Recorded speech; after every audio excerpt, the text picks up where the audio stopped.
Bom dia pessoal, tudo bem com vocês? Bom, nessa aula aqui, o tema dela será propriedades das operações nos números reais, né? Então esse é o tema central da nossa aula.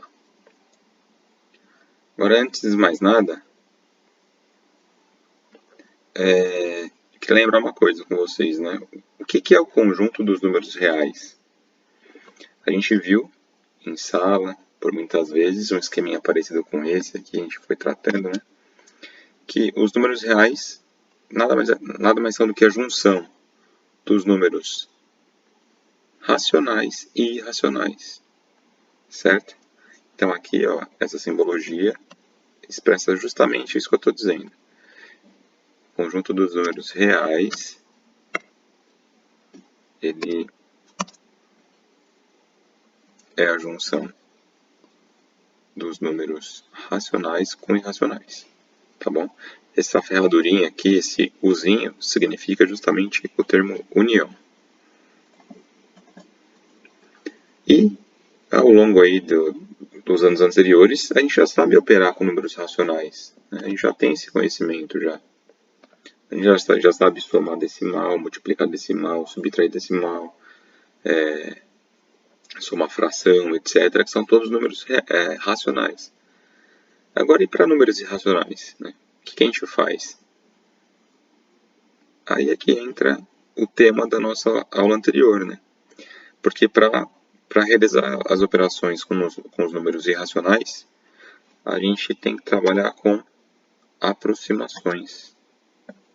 A gente sempre consegue aproximar um número irracional por um número racional, tanto quanto a gente queira.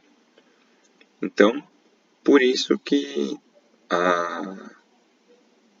as operações com irracionais, a gente, pelo fato de trabalhar com aproximações e as aproximações serem números racionais, as propriedades das operações se mantêm também nos números irracionais. Então aqui está essa conclusão, né? Portanto, as propriedades das operações que valem para os racionais também valem para todos os reais.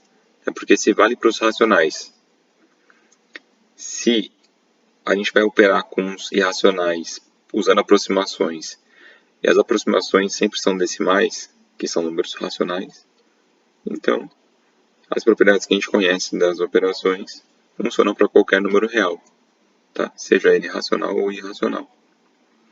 Então vamos relembrar aqui quais são as propriedades que a gente já viu das operações, né? Então,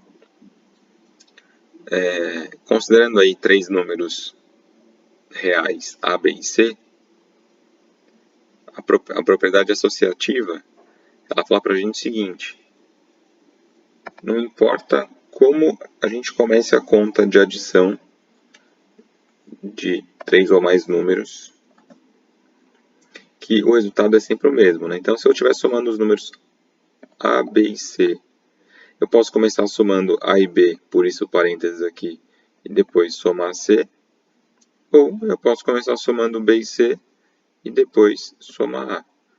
Então, a associação dos elementos não altera o resultado da conta, né? A multiplicação é a mesma coisa. Se eu tenho uma multiplicação de 3 ou mais números, a gente não, na prática a gente não calcula uma multiplicação direto com mais de dois números. A gente sempre faz 2 a 2, mesmo que mentalmente a gente faz essas contas, essas continhas 2 a 2. Então, não importa se eu começo fazendo a conta A vezes B e depois o resultado vezes C, ou A que multiplica o resultado de B vezes C. Isso não altera o resultado da conta, tá bom? Então, é isso que diz a propriedade associativa. Agora aqui, a propriedade comutativa da adição. Se eu tenho os números, se eu somar os números reais A mais B, se eu comutar esses termos, ou seja, se eu trocar de posição esses termos, se fosse B mais A, o resultado seria igual.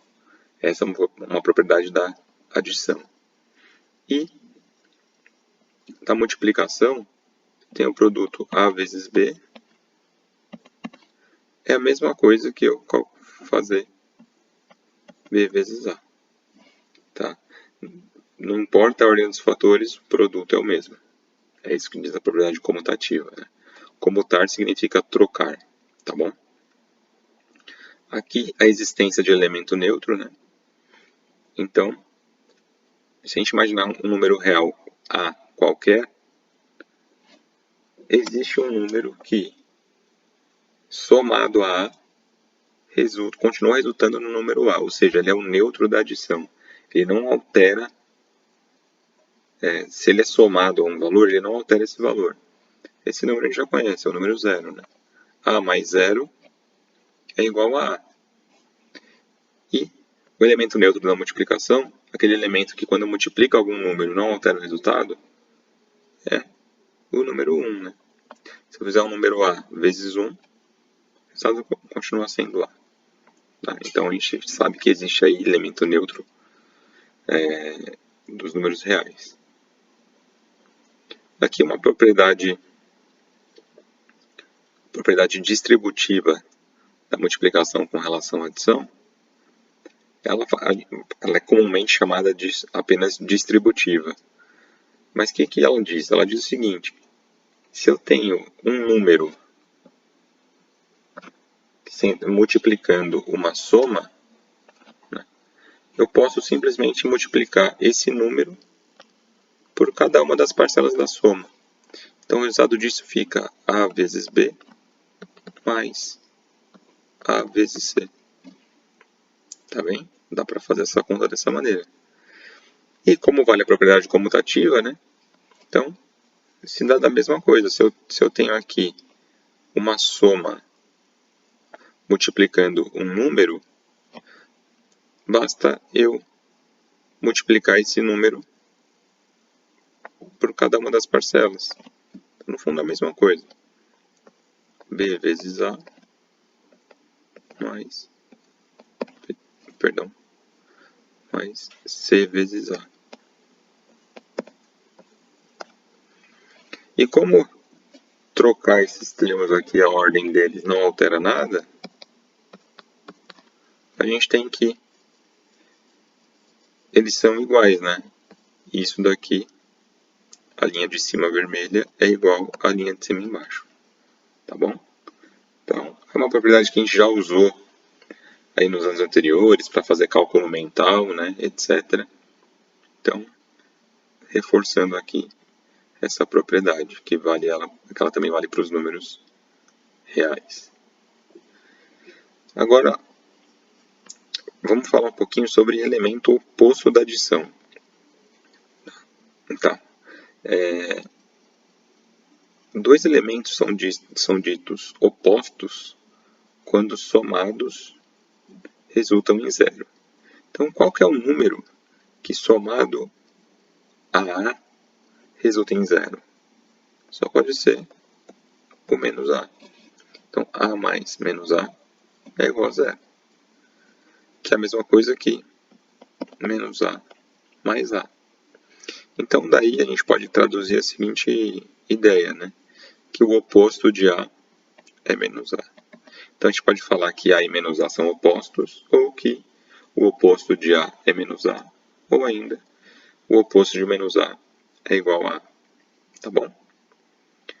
E o elemento inverso da multiplicação, né? Dois elementos são ditos inversos, dois números são ditos inversos, né, quando multiplicados resultam em 1. Então, o número que multiplicado por A resulta em 1 seria 1 sobre A. Se a gente fizer A vezes 1 sobre A, isso aqui vai dar 1. E a gente fala que o inverso de A é 1 sobre A. Ou ainda a gente pode falar que A e 1 sobre A são inversos, né?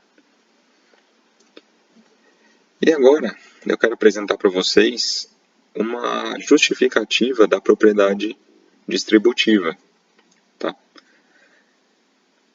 Mas antes disso a gente precisa lembrar de algumas coisas. Vamos lembrar como calcular a área de um retângulo. Então, lembrando, a área do retângulo é a região, é a medida da região interna ao retângulo, né? Então, isso seria a área do retângulo. Como que a gente calcula isso? Basta fazermos a multiplicação da base vezes a altura. Tá bem? Então, por exemplo, aqui, para a gente calcular rapidamente, qual seria a área do retângulo de base 3 e altura 2? Então, seria a base 3 vezes a altura, que é 2, igual a 6. Aqui, unidades de área.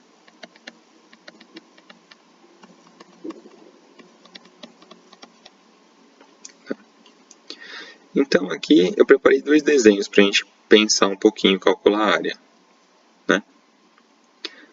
Como é que eu calculo a área desse primeiro retângulo aqui?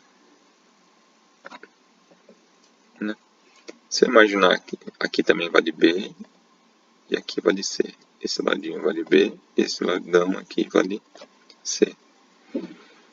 Então, eu posso falar que esse lado total aqui vale quanto? Vale B mais C. E quanto vale a área desse retângulo? A área desse retângulo, se a gente for calcular, vai ser A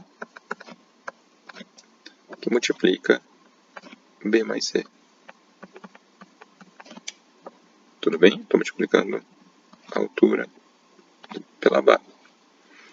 Agora vamos supor que eu tivesse feito um bloco aqui, como de fato eu fiz, né? Fiz uma paredinha aqui, ó, fazendo essa parede. Então, concorda que a área desse retângulo aqui que a gente está vendo, vai ser a área dessa região 1 mais a área dessa região 2. Então vai ser a área da região 1 mais a área da região 2. Faz sentido? Então, qual que é a área da região 1? Vai ser A vezes B. E qual que é a área da região 2?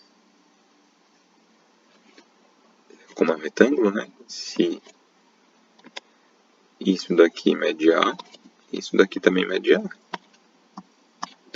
Né? Então, a área da região 2, deixa eu deixar aqui, que isso mede A. A área da região 2 vai ser A vezes C. Mas vocês concordam que as dimensões desses retângulos são iguais? Só a única diferença é que eu botei uma paredinha aqui. Então, esse valor é igual a esse valor. Logo, A que multiplica B mais C é o mesmo que A vezes B mais A vezes C. Então está aqui uma justificativa bem razoável de que essa propriedade ela vale, né? Que ela existe, que ela é legítima, tá bom? Então com isso a gente encerra a aula de hoje sobre as propriedades das operações dos números reais. Então, vamos lá aqui no nosso tópico inicial da aula. Opa, aqui na nossa saudação e aula acabada, fazemos um check aí, tá bom? Senhores, façam os exercícios que estão na página, tá bom? Façam os indicados também do livro e bons estudos. Um abraço, até a próxima aula.